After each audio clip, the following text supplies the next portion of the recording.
Talking to Express.co.uk, Mr. Di Maio said the European Union and its institutions need to change if they want to survive the uncertain European political climate. Mr. Di Maio said, if the European Union doesn't change its regulations, it will die. I think now is the right political moment for the EU to reform. People have finally voted in France, in the UK, and in Germany. Excluding the Brexit results in England, national leaders can now start making decisions without fear of losing votes, despite already having lost most of it, because they didn't address the issues.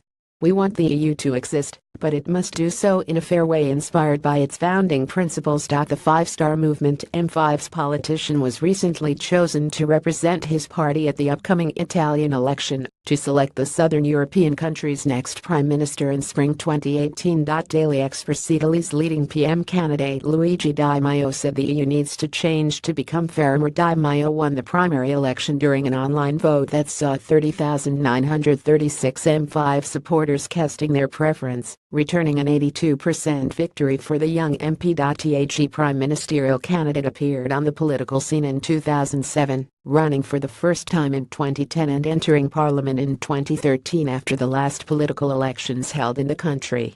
Enrico Letta was the last Italian prime minister to be democratically elected by the Italian citizens. Successors Matteo Renzi and Paolo Gentiloni both took over the role bypassing the electoral system.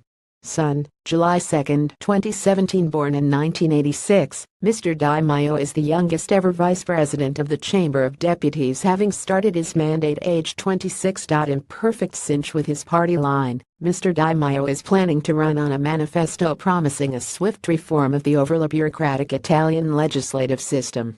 The changes suggested include a renegotiation of Italy's relationship with the European Union, plagued with defects and in need of modernization, according to Mr. Di Maio.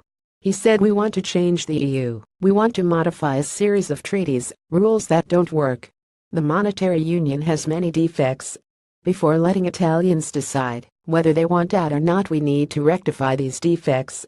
In its first year, and M5's government will focus on EU negotiations to try to bring together all European leaders that have become critical of the rules of the GAMEGETTY. M5's co-founder Beppe Grillo proclaimed Mr. Di Maio winner of the party primary in Rimini. The national level, the Italian politician plans to prioritize legislative reform to get rid of unnecessary laws that fill Italy to excess. He said, "Here in Rome, we make one law every 2.5 days. That summed up to the 25,000 pre-existing laws, the ones created by the single regions and EU law. Every day, if not half a day, an Italian citizen is hit by a new law. This is reducing the country to hell.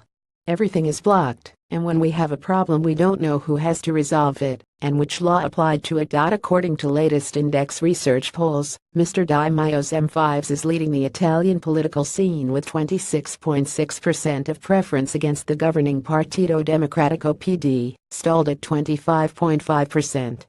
Italy is expected to go to the polls in March 2018, but a date has yet to be announced.